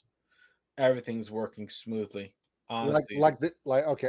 Oh, there we go. Random. Okay. Whoa. Okay. What's on this random? Number one, wonderful color palette on that wheel, by the way. Right. I went with shit brown and less shit brown. Like that is all the levels of my intermittent fast. Yeah, no, that's what I was thinking. I was like, you know what? In honor of your intermittent fasting. Yeah, that you just found out about when we press record. Okay, cool. But this is what it is. It's one of those AI things. What's on this list? All right, man. So you gotta. We're each gonna pick our favorite mascot, and we're gonna see. We're gonna kind of talk about why they win in a fight against all the other mascots. All right, that's what it is. That's what it is. All right, superpowers suck. What would be the shittiest superpower and why? Oh, okay. All right. This is. I don't think the next one is. I think it's just self-explanatory. Unpopular opinions that will start a fight. I think that we could traverse that very easily. That's kind of like a no-brainer. You could Google that shit. All right, so this is gonna be interesting. Zombie apocalypse draft picks. Okay. All right. So pick anyone to that is. Yeah. Got it. I know exactly what you're talking about. Yeah. Okay. All right. You're trapped in a video game. Which video game? Why? And would you? Okay. would you thrive? Fair. All right. This is my favorite topic. That's the one I don't want. That's the one I don't want. Top 5 bands on your channel. Yeah. Pick 5 out of 2,500 videos. Okay. Yeah, it's easy. It's easy. Gotcha. Is a hot dog a sandwich or an elaborate lie? You gotta defend you gotta defend a point. That's you gotta defend a point. All right. The most underrated movie you'll die defending. Okay. You know, I think we did a lot of defending in the beginning. Okay. All right. I already know the answer to that one. And, and things you'd ban if you were president for one day. I know that one too. That's easy. Is it? Oh yeah. And when I say it, you'll be like, shh, fuck yes. Okay. All right, ready? Let's just start this. Let's go. Let's do it. There's no. It's gonna be the fucking 5 bands. It is. It's rigged. It's so damn rigged. It's gonna be rigged. I stepped on that one. You should too. Great friends make their friends step on landmines. Does it stop? Oh, I had to stop it. Check that out. Nailed it. Fuck! How is that even possible? I'm gonna piss so many people off. Oh, dude. Get out of here. What are the odds, bro? This is so not good. I have to literally pick 5. The problem is you put on my channel. So I can't even go like Rush. You know, I can't even pick the ones that are easy and safe. No. How about all right. no particular order. No particular order. And I would say this with this caveat. I think this is an important caveat that no one hears anyway. Even if I say it, no one's going to hear this. They're just going to be like, how about this? That help build your channel, help create your channel. Oh, okay. That was my out that I thought people heard and they didn't. So let's see how this goes. The 5 most impactful bands that are on my channel. Impactful to my channel. Yes. I have to put 5 Finger Death Punch on there. We know why. Yep. What's funny is I haven't done a reaction to them in like 4 years because they are copyright like banned for me. But yeah, doing that Wrong Side of Heaven video changed my channel. It went from 4,000 subscribers to 50 something in like a month. Yeah. I was getting 4,000 views a day on that. That's for over 4 years. I think 3 weeks ago it had less than 1,000 for 1 week. It was the first time. Wow. Is that the week they released a new song? Is that what happened? No, it's 5 years old. Yeah. Bands that set my channel, probably Sabaton. Okay. Bandmade. Okay. Because there was a time when I thought about quitting, and then I saw some Bandmade videos, and I was like, apparently there's some crazy music nobody knows about, and I'll just turn the channel into finding the diamonds in the rough. Yep. And they are. Number 4 is going to be, I hate to say it, but it's true. If you go to my channel and click the most popular videos, El Estapario Siberiano. Really? Wow. Awesome. 5 Finger Death Punch is number 1. 2, 3, 4, 5, 6 are all El Estapario Siberiano. Wow. And my reaction to his video, his cover of Linkin Park's Numb, not copyright claimed. Whoa. And it has over 500,000 views. That's awesome. And I shot it in the middle of Tennessee, not at my house, in a cabin, fucking winging it. And somehow it hit the algorithm perfectly. And I was like, whoa. I didn't even have a decent thumbnail on that shit. It just took off. It went viral on me, and I'll take it. And number 5, probably I'm going to call Ty. Oh, okay. So this is a tie. Like I got, and there's a reason why. okay, Frog Leap Studios okay. and Tommy Johansson. Oh, good picks, bro. Fridays, every reaction on a Friday has been one of 3 artists every Friday forever. It started with Frog Leap Studios because he would do all those crazy metal covers, which I thought was awesome. Yeah. And then he stopped making music because he took a break, went on hiatus, toured, whatever, life. Yeah. Then I did the Ellis Siberianos for a while. And then now every Friday is Tommy Johansson. Yeah. Because he's doing covers.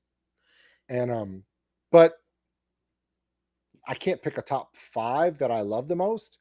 But that caused the most movement, impact on that changed my channel and the way I does those 5. Facts. 5 Finger Death Punch, Sabaton, Bandmade, and then I forgot Electric Callboy. Holy fuck. Yeah, I don't know how. I try not to bring it up. You know what? They always Electric Callboy and Ellis Tapadio Siberiano are kind of similar. However, the reason why Electric Callboy didn't have as much impact on my channel is I did those reactions when everyone was doing it. Oh, gotcha. So I was just in the wave with Take the Tech and all the I mean that makes sense. You know what though? That makes sense. Now people do Electric Callboy now. It sets their channel starting. Yep. Which is why I'm like, please contact me before you do them. Yep. You can make money on your. You can actually cash those in if you want. That is still one of my best videos, and it's like a year old, and it's like the shittiest quality, shittiest grab, shittiest. Like, dude, it wasn't supposed to be out there. And 5 Finger Death Punch. Yeah, that's me in the corner with an ugly green screen, like I'm still streaming fucking Destiny 2 on Twitch. It's funny. Spin the wheel, bitch. Spin the wheel, bitch. It's oh yeah, my bad. Let's do it. But you know what? That's funny how like random shit just takes its own path, takes its own fucking path. All right, here we go. Let's do it again. I can't believe there's not one on here that says worst thing, the most embarrassing thing that ever happened to you in the military. No, because that's its own video. We've been going on for almost 2 hours, bro. Fair. I know we did that video actually. We talked about my basic training the first time. Yeah. Oh, I'm gonna actually stop it this time. There we go. Look at you. Trapped in a video game. Trapped in a video game. Which one would it be? It's got to be Destiny 2 for me. Okay. And I'm gonna play a crayon eater, not the Marine, the Titan. They both eat crayons. Okay. I'm gonna be a Solar Titan. And I'm never gonna play PvE. I'm just gonna run Lost Sectors forever. Love that. Monotonously. Just monotonous. With the Ace of Spades hand cannon, just recreating Dirty Harry. You feel Lucky Punk just forever. Just forever. And that's it. That's the one you choose. I just want to run around and go, has anyone seen Nathan Fillion anywhere? That's what I want to do. Or run up to Ikora and go, I loved you in Suits. That's what I want to do. You know what I want to do? I want to go into Destiny 2. I want to live in Destiny 2 and just fuck with all the voice actors with the other roles they were in. Like I loved you as a hunter, but Firefly was the shit, bro. That would be awesome. That would be my whole job. So funny. I love that. What would in your mind what would be the worst? Oh, anything that has a Mario in it. Yeah, that would be. I grew up in the 80s. I was a hardcore Zelda Metroid guy. Fuck that plumber. Dude, I never played that game. And all the kids that loved it, I'm like, I'm not playing that stupid game. Dude, I found something while I was just unpacking some stuff. Look what I found, man. I think I showed this before. Look at that. The strategy guide for Ocarina of Time. I have that. Isn't that crazy? I have that in my storage box. Dude. Yeah. I found this as it look what it was under. Hold on. Let me learn it out. Look what it was under, bro. That's how long back. That's how far back it was buried in my stuff. This is my Nintendo from 1985. It still works. Nice. And I still have my gold case Zeldas, both of them. Ooh, both. I have I have Zelda and the Zelda 2, A Link to the Past. Oh man, I dude, both. Ocarina of Time was my jam. I That didn't was want to my get thing. into Super NES because at No? that point I had gotten away from it Okay. and I started playing PC games. Okay, fair. I don't even own a console. I don't own a PS4, 5, Xbox. I don't know any of that. really my Everything is PC. I see. I got trapped in that N64, Super Nintendo N64. I went there, and so now my son, it's like, okay, we got to get the. It's because I'm Switch. older, much older. I got you. Well, that's why I was like, hey, listen, fair point. I grew up with an Atari. Let's be honest. Yeah, no, I got you. All right, let's do one more, man. Let's do one more, and then we're gonna call it a night. Yep. Because our wives will look at us like, "What the hell's wrong with us? What the hell is going on?" Yeah, you don't have this much fun with me, and I'll be like, "Honey, I have way more fun than you." We went to Italy together, and then she looks at me and she goes, "I know what it looks like when you lie," and I'm like, "Fuck." My bad. Okay, on the last one, I'm gonna answer it as Purvis. All right. Oh yes, please, Purvis. Ready? All right, man. Yeah, I need you to spin the wheel. What? I need you to spin the wheel, man. And boom. Come on. Superpowers that suck. All right. I got one for you. Overrated? Maybe would that be better? No. Let's go with the suck. Okay. Yeah. This would be a sucky superpower. All right. So let's say if I go to a coffee shop, and not the one from Seattle with the dirt water. We don't do the burnt dirt water. 3-point bucks, whatever that is. We don't do that one. Okay, so you go in there and you go to make your order, and when you make the order, they charge you double, and on your receipt it says copyright claim. That's a shitty superpower. That everything that comes out of your mouth, somebody bills you because they own what you just said. Oh, that's a shitty superpower. My God. Okay, now when I'm not making a joke, okay, so a superpower that would suck for other people, and I've seen this on a TV show. A guy said, "What if you could, out of every finger, shoot out a different liquid? What would it be on your hand, on your right hand?" And I said, "Okay, number one, water. Water's life. You got to have water. Okay, ketchup, because you never know. Ketchup, yep. Barbecue sauce." And then some idiot was like relish and soy sauce. And I was like, no, stupid. Gas and diesel. Right? That's okay. It's a shitty superpower if you're right-handed. But other than that, because you get diesel on your wang, it's over. Yeah, man. It's over. Nobody wants diesel on the wang. Because I've actually filled up the tractor and you can't get the smell off. And then like later that night, my wife was loving, and she goes, "Why do you smell like diesel down here?" And I went, "No reason." Filling up the tractor different ways. I don't know, man. I don't know. I tell people. People will tell me all the time, Purvis, Mr. Pump Handle. Sorry, didn't mean to call you Purvis. Mr. Pump Handle. What is it about your wife that you love the most? And I tell them.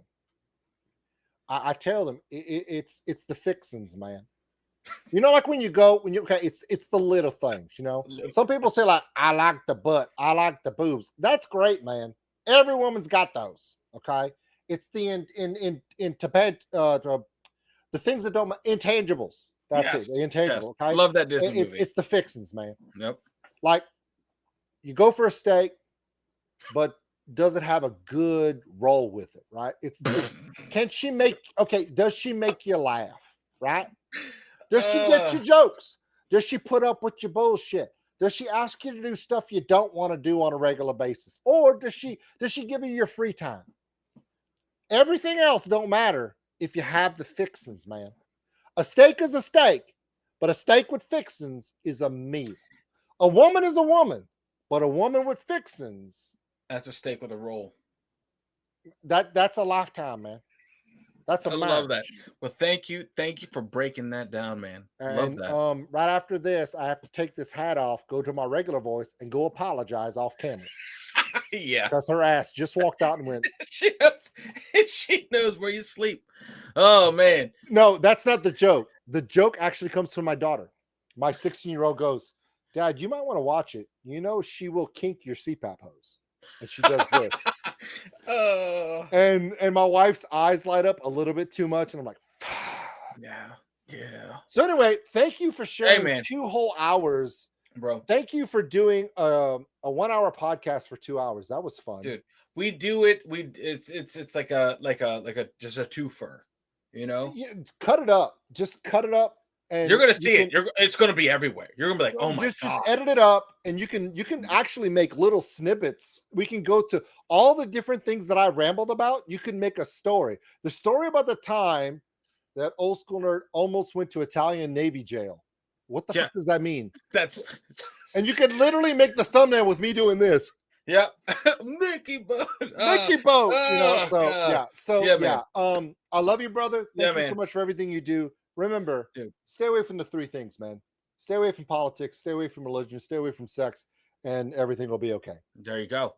Guys, thank you for staying with us this long. You guys are legends. Again, I'll see you over on Old School Nerds channel. Links are in the description. And we're done. Unplugged. Yeah. And next time we do what? this, we need to have better organization. What organization? I was trying, man. To fuck it. If you want to just keep winging it, that's fine. I thought you were military. Like we go in with the plan to succeed and 10 plans to fail, and we find a spectacular way to fail. I'm trying to be the American military, not the French military. Could you please? What? I'm not trying to surrender right off the bat. Just any kind of conflict, even hurt feelings. I have a hurt feelings form I gotta send you.